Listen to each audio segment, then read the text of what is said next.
नमस्कार।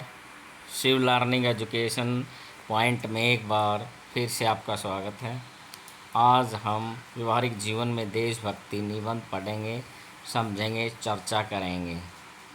कृपया वीडियो को लाइक करें, चैनल को सब्सक्राइब करें और ताकि हमें भविष्य में मोटिवेशन प्रदान हो, ताकि हम इस प्रकार की वीडियो और भी आपको भेज के। भूमिका: हमारे देश में अनेक शहीद हुए हैं जिन्हें देशभक्ति की संज्ञा दी जा सकती है। इसको परिभाषित करना बहुत ही असंभव है। इस पर किसी ने ठीक ही कहा है, जिसके हृदय में देश के प्रति कोई सपना न हो वह हृदय नहीं पत्थर है जिसमें देश के लिए प्रेम नहीं है। अर्थात हमारा उठना बैठना, खाना पीना, रहन सहन तथा आचार विचार सभी देश की मान्यताओं, परंपराओं तथा संस्कृति के अनुसार हमारे व्यवहार में सम्मिलित होने चाहिए। देश के प्रति प्रेम तथा देश के शहीदों को ही केवल हम देशभक्ति नहीं कह सकते, अपितु देश का वह आम नागरिक जो देश की उन्नति, समृद्धि और खुशहाली में अपना योगदान देता है, उसे देशभक्ति न होकर व्यवहारिक जीवन में देशभक्ति कहते हैं। इसकी गुण तब दिखाई देती है जब हम व्यक्तिगत हितों को भूलकर अपने देश के प्रति दृष्टिकोण अपनाकर सोचते हैं।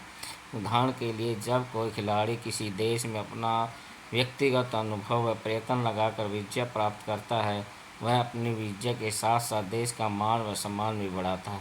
दूसरी तरफ अगर हम अपनी टीम या खिलाड़ी को जीतता हुआ देखते हैं तो हमारा हृदय गर्व से देश हित के जोशीले नारे लगाने लगता है।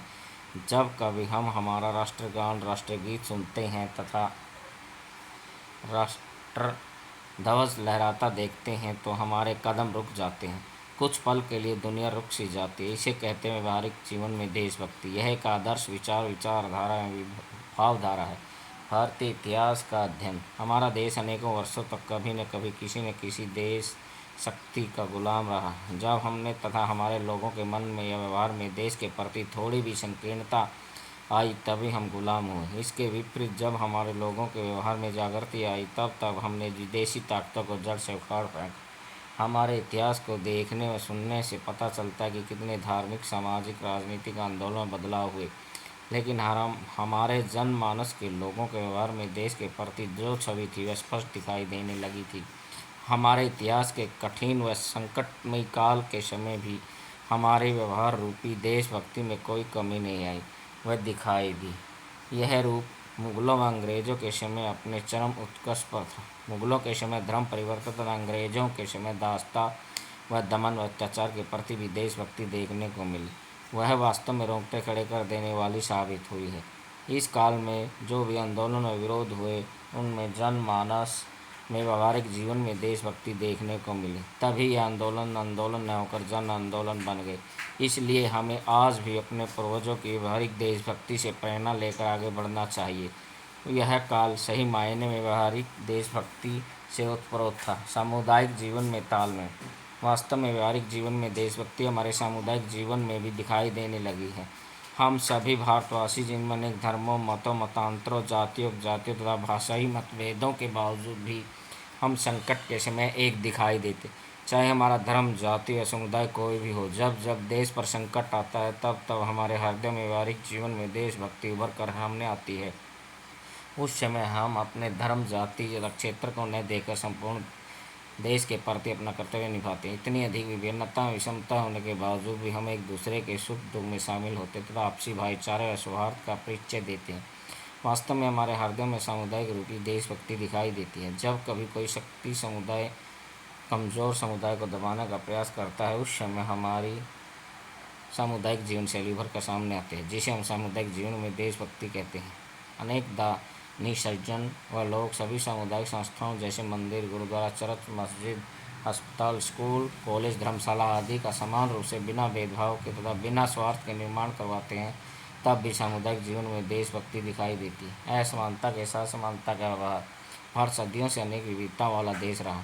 यहाँ पर कुछ जातियों को अछूत समझा जाता था और असमानता का उनके साथ व्यवहार किया जाता था। अगर भारतीय संविधान ने इस व्यवहार प्रकार की असमानता को समाप्त कर दिया। अब कोई जाति, धर्म, संप्रदाय असमान न होकर भारतीय संविधान के अनुसार समान है। चाहे कोई भी बड़ा या छोटा, सभी बराबर हैं। सभी को अपनी योग्यता के अनुसार अवसर के अनुसार कोई भी पद प्राप्त करने का अधिकार है। इसी बात को माध्यम बनाते हुए भारत में सभी के साथ समानता का व्यवहार किया जाता है। यहाँ पर देश में व्यवहारिक जीवन में देशभक्ति दिखाई देती है। हमारे इतिहास में भी राष्ट्र रामचंद्र जी ने आदिवासियों, छूतों, वानरों तथा शबरी जैसी दीनहीन लोगों को गले लगाया। इससे यह सिद्ध हो गया कि भारतीय संस्कृति वाकई में समानता के साथ समानता का व्यवहार करने वाली संस्कृति रही।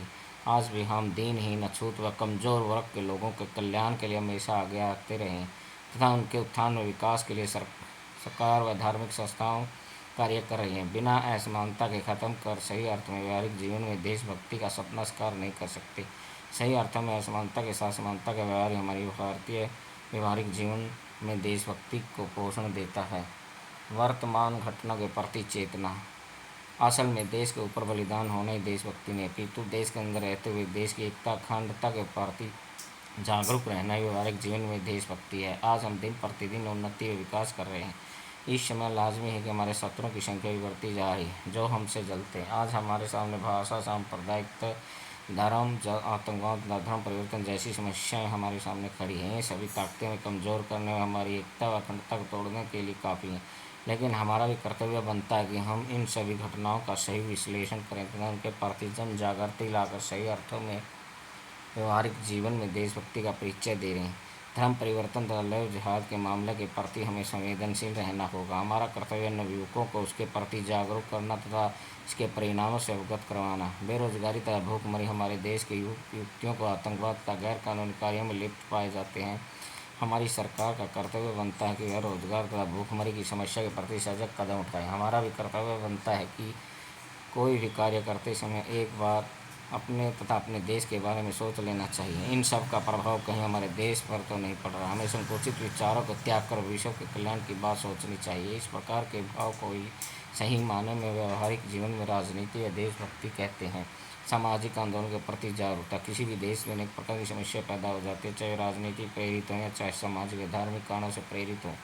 समाज के गिरते सत्र को उठाने के लिए समय समय पर अनेक सामाजिक और धार्मिक आंदोलन हुए और आगे भी होते रहेंगे। उनमें प्राचीन समय से ब्रह्म समाज, आर्य समाज द्वारा चलाए गए आंदोलन जैसे सती प्रथा के विरुद्ध आंदोलन, बाल विवाह, कन्यावाद, विधवा पुनर्विवाह, स्त्री शिक्षा आदि थी। इस प्रकार आधुनिक समय में भी अनेक धार्मिक आंदोलन, कानून अस्तित्व में आए। हमें अनेक उनके प्रति अति संवेदनशील होकर सोचना होगा। उन्हें भ्रूण हत्या, लिंग जांच पर रोक, बेटी बचाओ बेटी पढ़ाओ तो समरस समाज की भावना पर धर्म परिवर्तन, लव जिहाद के प्रति आंदोलन, हमें इन सभी आंदोलनों के प्रति जागरूक होना होगा तथा स्वयं जागरूकता के साथ साथ समाज के अन्य लोगों को भी इसके प्रति जागरूक करना होगा।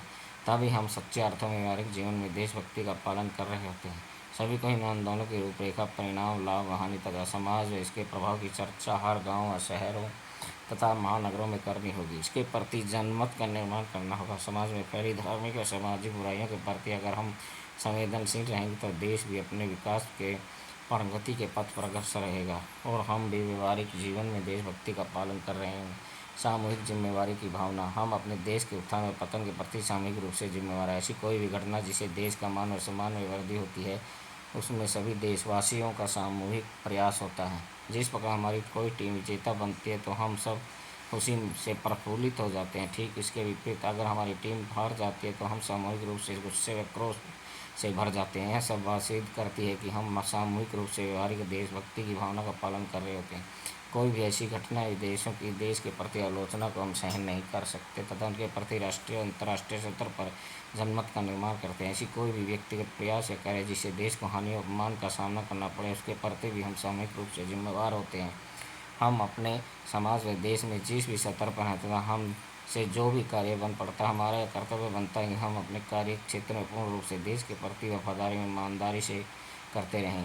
हम अपने कार्यों के प्रति समस्त देश के प्रति जिम्मेवार व्यवहारिक देशभक्ति का परिचय दे रहे हैं तथा ऐसा कोई कार्य न करें जिससे देश का अपमान हो। सही अर्थों में व्यवहारिक जीवन में देशभक्ति है अपने देश को जानने का प्रयास करना। हमें अपने देश के नागरिक होने के नाते कर्तव्य हमें अपने देश की सभ्यता, संस्कृति, भाषा, धार्मिक स्थानों, पर्यटक स्थानों जानकारी अवश्य होनी चाहिए। हम अपनी धार्मिक संस्थाओं के महत्व और उनके इतिहास के बारे में जागरूक रहते हुए देश के अन्य नागरिकों को जागरूक करना चाहिए। पर्यटन स्थल किसी भी देश की आत्मा होते हैं, उन्हें किसी मंदिर से कम नहीं आंका जा सकता।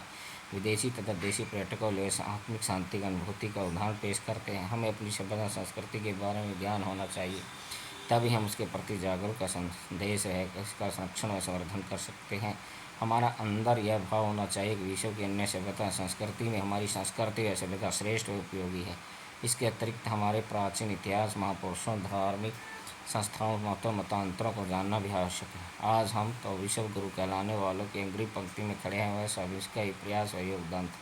अपने देश के प्रति एक आलोचना की बात सुनना भी हमने देश के प्रति व्यवहारिक देशभक्ति का अनूठा व अनुपम उदाहरण पेश करता है। प्रत्येक अक्षर हमारे व्यवहार में व्यवहार रूपी देशभक्ति दिखाई देनी चाहिए। निष्कर्ष, आज हम जो व्यवहारिक जीवन में देशभक्ति की बात कर रहे हैं वह वास्तव में देशभक्ति नहीं और उससे भी आगे दिखाई देती है, प्रतीत होती है। वह हर अक्षर, हर पल हमारे व्यवहार में दिखाई पड़ते हैं। उठते बैठते, चलते फिरते, गाते बजाते, सुनते सुनाते तथा यहाँ तक कि खुशियाँ मनाते समय भी व्यवहारिक देशभक्ति का परिचय देते हैं। यह हमारी व्यवहारिक देशभक्ति है जिसे हमें विश्व गुरु बनाने में महत्वपूर्ण भूमिका अदा की है। जब हमारी सेना युद्ध करती है तो हमारा संपूर्ण देश उसके पीछे पीछे उसकी सहायता के लिए तत्पर रहता है। एक युद्ध सैनिक लड़ रहे होते हैं तो दूसरा हम उसके देश के प्रति कर्तव्य निभाते हुए पालन करते हैं। सेना की जीत का महत्व उसके लोगों द्वारा लगाए गए जोशीले नारों से और भी बढ़ जाता है। जिस प्रकार किसी टीम की जीत का महत्व टीम के अतिरिक्त दर्शकों को भी दिया जा सकता है जो समय समय उसका हौसला बढ़ाते हैं। आज का परिवेश विषमता व देश की एकता अखंडता को तोड़ने वाला है। हमें इस प्रकार का माहौल में व्यवहारवादी देशभक्ति की ओर भी आ सकता है। हमारे नवयुवकों में व्यवहार रूपी देशभक्ति की भावना उनकी रगों में खून की बूंद की तरह बहनी चाहिए। निसंदेह व्यवहार रूपी देशभक्ति ही किसी देश को आगे ले जाने में महत्वपूर्ण भूमिका अदा करती है। आगे की दो पंक्तियाँ, हे मेरे वतन मरते दम तक आँच तुझ पर न आने देंगे, मिट जाएंगे तुम पर हम अगर मान तेरा न जाने देंगे। धन्यवाद।